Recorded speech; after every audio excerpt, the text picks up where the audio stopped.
I have to admit that I've been wrong about a lot of things since I started this page. In fact, most of my content now is the complete opposite to what it was a few years ago. I used to think that my approach to health and fitness was the only way to do things, and anything apart from tracking your calories and following a resistance training program was just stupid. In fact, I would often make content bashing different forms of exercise and different people's approaches just because I personally didn't like them.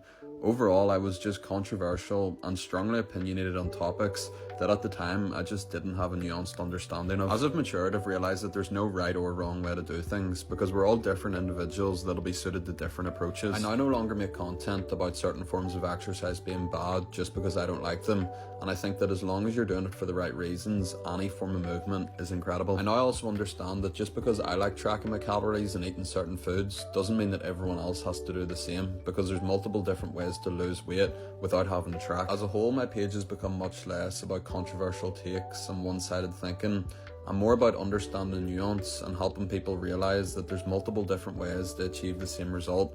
I think as a result of this, we're building a really cool community of open-minded people who understand why they're doing things instead of just being told what to do. So thank you all. I appreciate you being here.